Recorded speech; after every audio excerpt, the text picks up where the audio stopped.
Mesmo lado, recebeu o Keno, foi no fundo pro Cano! Gol! O Fluminense conquista a América! Felipe Melo empurrou um integrante da comissão técnica. O assessor de imprensa. Mas o Fluminense joga um futebol que pra mim parece recreio de escola. Depois de mais uma derrota. Mais uma derrota do Fluminense, mais um jogo catastrófico, o Fluminense ali na zona de rebaixamento. O Fluminense só tem uma vitória nesse Campeonato Brasileiro. Mais um fracasso sob o comando do Fernando Diniz. Até quando, hein, galera? Até quando? O Fluminense, que eu acho que hoje joga o pior futebol do Campeonato Brasileiro,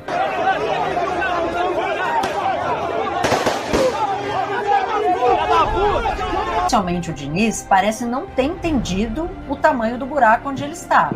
E ele parece não ter essa capacidade de se reinventar e colocar o Fluminense para jogar de outra forma. O ciclo de Diniz está encerrado. Respeitem o Fluminense Futebol Clube. Fora Diniz, Tropa do Flu 2023 acabou. Obviamente que ninguém gosta de estar com o nome na arquibancada pedindo a minha saída. Mas é uma coisa que eu sei acolher com respeito.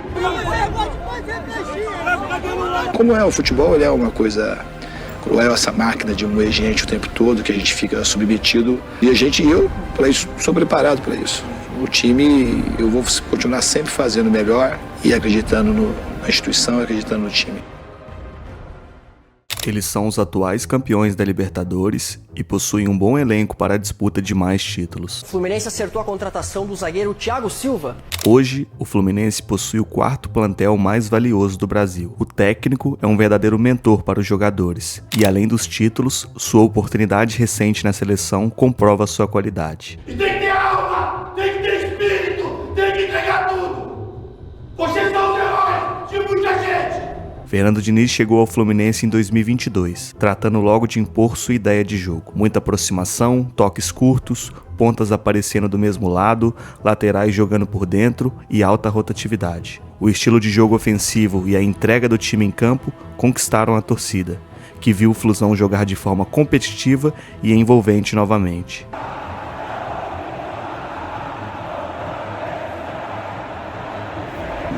O elenco foi montado de maneira inteligente, apostando em jogadores livres no mercado e na excelente base de Xerém. O time foi se adaptando cada vez mais ao estilo de Diniz e em 2023 eles colheram os frutos, com o sonhado título da Libertadores da América. Já em 2024, novos reforços de qualidade chegaram para aprimorar a competição interna e a rotatividade do time. A expectativa era de que o Fluminense chegasse ainda mais forte para a atual temporada, mas o oposto aconteceu. Por algum motivo, o Fluminense enfrenta um momento terrível, atingindo o pior início de Brasileirão na era dos pontos corridos. A pergunta que fica é: o que explica a queda drástica de rendimento do time?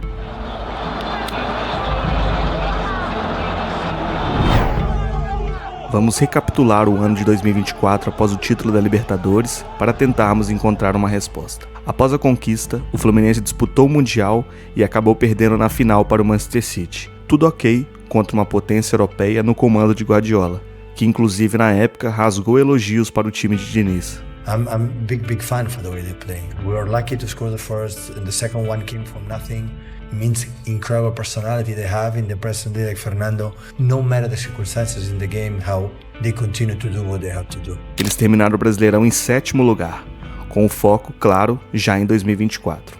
No início do Campeonato Carioca deste ano, o time correspondeu e não teve maiores problemas, vencendo 6 jogos até a rodada 9, antes do primeiro jogo da Recopa Sul-Americana contra a LDU, campeã da Sul-Americana do último ano. E no primeiro jogo no Equador, surge pela primeira vez o que eu diria que é a maior deficiência do time nesse ano: a bola aérea. Piove bateu, entrada na pequena área! Gol! No jogo de volta, o Fluminense vence e é campeão da Recopa. O elenco havia sido mantido, Diniz no comando, tudo indicava que o ano seria sem sustos, e com o clube disputando as posições mais altas da tabela novamente. Após a final da Recopa, o Fluminense se classifica para a semifinal do Carioca e o mesmo problema da bola aérea volta a aparecer. Dessa vez, 2 vezes, eliminando o time da competição. Último lance da primeira etapa. Pulgar levantou mais uma, Cebolinha! Ele prefere dominar, invadiu a grande área, vem, levantamento, toque de cabeça! Com o início da Libertadores e o Brasileirão, a deficiência do time voltou a se repetir muitas e muitas vezes. Bateu Soares, entrada na pequena área, Bastos. Aí o Gil, cruzamento, cabeçada e o gol. Aí o Garro fez o levantamento, o Félix subiu, toque do Kaká. Terence na marcação, cruzamento, Vargas. Batida de escanteio lá na grande área, o toque de cabeça e o gol. Dos 35 gols sofridos pelo Fluminense em 2024, 19 surgiram a partir de jogadas aéreas, mais da metade dos gols. Mas como isso se tornou um problema tão grave? Bom, o time em média já não é alto e tem modificado muito o sistema defensivo. Com a saída do Nino, que era um jogador mais alto e que comandava a zaga, isso se intensificou ainda mais.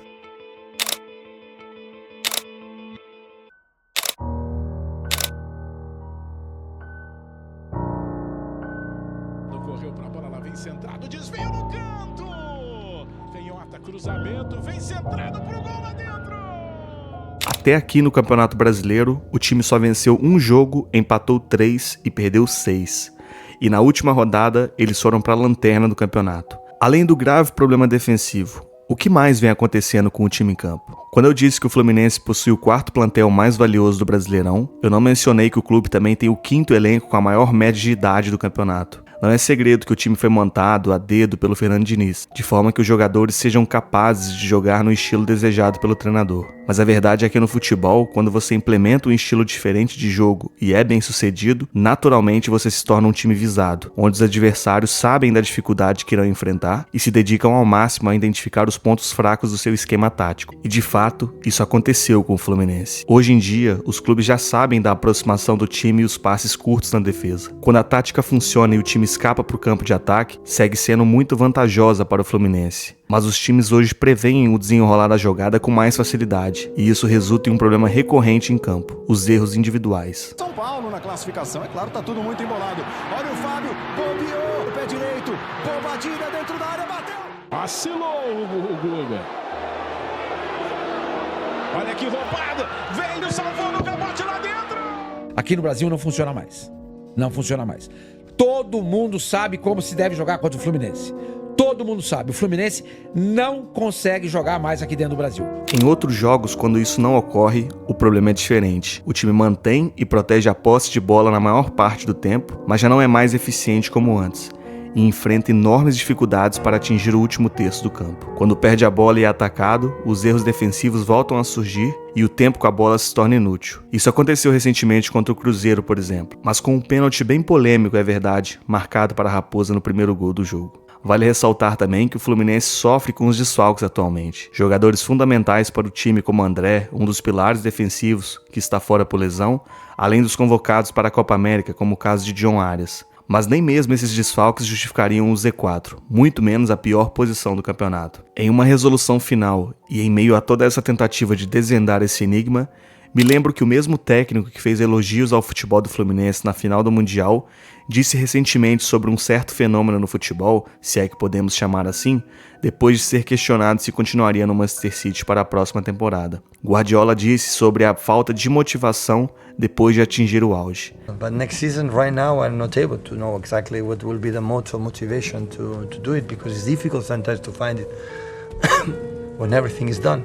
E eu tenho receio que isso esteja acontecendo no Fluminense. O futebol mundial é uma engrenagem dividida em muitas partes, e uma dessas partes que vem ganhando cada vez mais importância nos últimos anos é o fator psicológico. Na disputa de campeonatos, toda a instituição e os jogadores se mantêm focados mentalmente em uma única coisa: o sucesso na busca pelos títulos. Não há espaço para poupar a mente. E naturalmente o desgaste é brutal. E o que comprova isso é que hoje em dia clubes de futebol têm 2 ou mais psicólogos no clube. Quando o maior objetivo é atingido, parece ser extremamente complicado manter o mesmo ritmo. Exemplos recentes são o Flamengo de Jorge Jesus, por exemplo, ou o Galo em 2021. Porque mesmo preservando o elenco, tiveram dificuldades nos períodos seguintes até se estabelecerem novamente. No caso do Fluminense, após a conquista do ano passado e o elenco que foi montado para isso, eu diria que a entrega já não é mais a mesma. Um pico foi atingido e mudanças são necessárias. E como eu exemplifiquei, isso acaba fazendo parte do futebol. uma reformulação muito provavelmente acontecerá. Fato é que esse elenco e Fernando Diniz no comando marcaram para sempre o nome na história do Flusão. Após um momento de glória, deve ser muito difícil tomar esse tipo de decisão. Mas se for necessário para salvar o time de uma catástrofe e as coisas se normalizarem de novo, é sem dúvidas o que precisa ser feito.